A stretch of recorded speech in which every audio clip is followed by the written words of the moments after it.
hard have these 5 games been, and how happy are you that we're 6 hours away from the Eagle? Yeah, I'm really excited. I think it's definitely been a process. I think the hardest part is when you All right, World Hoopers, gather around, because what we're about to dive into isn't just news. It's a bombshell that's rocked the WNBA to its core, exposing a disturbing pattern and raising serious questions about player safety and league integrity. Forget everything you thought you knew about fair play, because new undeniable footage has emerged.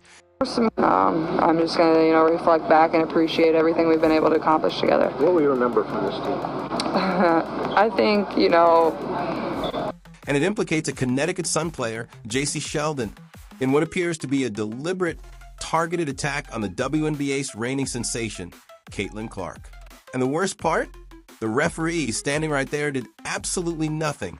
This isn't just about a missed call. It's about a star being systematically targeted game after game, and a league that seems determined to turn a blind eye. Caitlin Clark, the player who single-handedly brought unprecedented viewership and filled arenas, is being battered, bruised, and now potentially sidelined for the All-Star game. Hard work, a lot of ups and downs, but more than anything, just trying to soak it in. I think one of the things we lose sometimes when we talk about you is this has taken a lot of really hard work. All while the WNBA's commissioner remains conspicuously silent. Let's break down the jaw-dropping footage that has set the internet ablaze. It was during a recent game between the Indiana Fever and the Connecticut Sun. The score was tight, the tension palpable when it happened. New never-before-seen angles, captured in glorious slow-motion HD, unequivocally showed Jacy Sheldon driving her knee directly into Caitlin Clark's groin. This wasn't a brush, a stumble, or an accidental collision in the heat of the moment. No, this was blatant. You can see Sheldon's leg lift off the floor, her momentum all forward, and her knee aimed with chilling precision. The second it connected, Caitlin Clark doubled over, visibly grimacing, clutching the area in excruciating pain. She immediately grabbed her right leg, and it was clear to anyone watching, she was hurt. This wasn't some theatrical flop. It was raw, undeniable agony. And what about the officials? The very people charged with upholding the rules and protecting the players? A referee stood mere feet away, with a clear line of sight to the play. And yet, the whistle remained silent. No foul, no replay, nothing. The game just continued as if a league-altering moment of violence hadn't just occurred. This isn't just incompetence. It feels like complicity. How can a professional referee witness such a clear, dangerous act and do absolutely nothing? It's a question echoing across social media, where the term Sheldonese trended instantly, and fans erupted in a collective roar of outrage.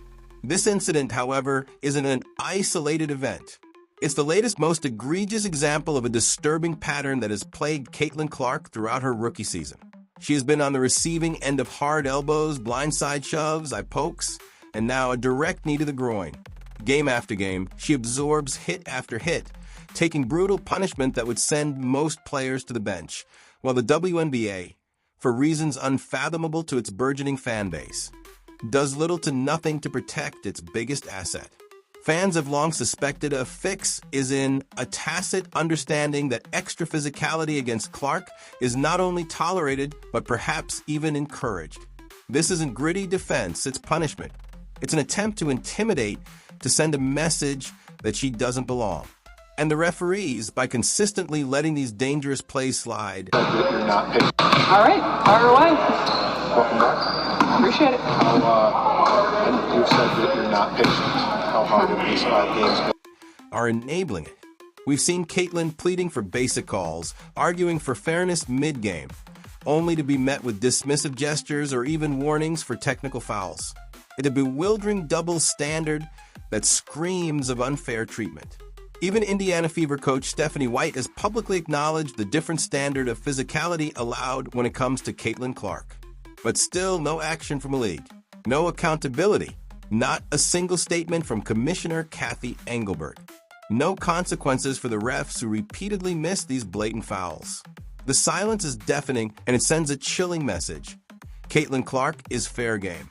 The emotional toll on Clark is becoming increasingly evident. After the Sheldonese, she didn't lash out or complain. She just walked away, clutching herself in pain, and later sat quietly with a towel over her head, tears in her eyes. This wasn't just physical pain, it was the weight of the world, the emotional exhaustion of constantly being targeted and seemingly left unprotected. It's a heartbreaking sight for anyone who values fairness and sportsmanship. This young star, who carries the hopes and dreams of an entire league on her shoulders, is visibly breaking down. The resentment brewing in the background of the WNBA is no secret. Caitlin Clark's arrival wasn't a gradual ascent, it was an explosion. She didn't pay her dues in the traditional sense. She blew the doors off the league with unprecedented popularity, record-breaking TV ratings, sold-out games, and a global spotlight that the WNBA has yearned for decades. For some veteran players, this sudden, meteoric rise seems to be a bitter pill to swallow. Instead of competing with skill, a dangerous few appear to be resorting to intimidation and cheap shots. And through it all, where is Cathy Engelbert? The WNBA commissioner has been conspicuously absent, offering no statement, no action, no public backing of the league's biggest star. While Caitlin Clark gets brutalized game after game, Engelbert remains silent. This isn't just a failure of leadership, it's a form of approval. The backlash has already begun. The WNBA All-Star Game, set to be held in Clark's new home turf of Indiana, was supposed to be the crown jewel of the season. The court was practically designed for her. The ads feature her, and fans bought tickets because of her. But now, because of reckless violence and spineless leadership, there's a real chance she won't even be able to suit up. Ticket prices are plummeting. Some fans are canceling their travel plans, and social media is flooded with disheartened messages asking why they should support a league that refuses to protect the very reason they tuned in. The Caitlin Clark effect is real, and without her, the WNBA is in danger of losing the momentum she so painstakingly built. This goes beyond fan frustration. Caitlin's health is genuinely at risk. Groin injuries are no joke. They're soft tissue injuries that demand time, rest, and proper treatment. Yet, Clark has been playing through quad issues, groin strains, and now this. For separate soft tissue injuries in just over 3 months is not bad luck, it's a crisis.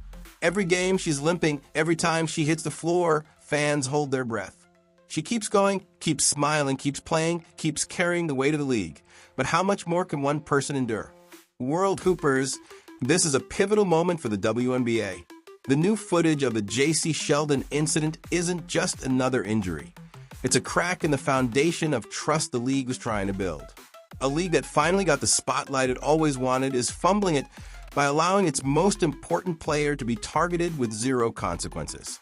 Fans are now openly calling on NBA Commissioner Adam Silver to intervene. It has truly gotten to the point where fans are begging the head of a different league to rescue theirs. This isn't just about an injured player. It's about what happens when a league refuses to protect the very person responsible for its rise. Caitlin Clark is being sacrificed not for wins or strategy, but seemingly for ego, resentment, and behind-the-scenes power games. And Cathy Engelbert's silence? That, my friends, is a form of approval. What do you think, World Hoopers? Is this a deliberate attempt to sideline Caitlin Clark? Is the WNBA failing its biggest star? And what should be done to protect players like Caitlin? Let us know your thoughts in the comments below. Don't forget to like this video, subscribe to World Hoop for more hard-hitting basketball news, and hit that notification bell so you never miss an update on this unfolding drama.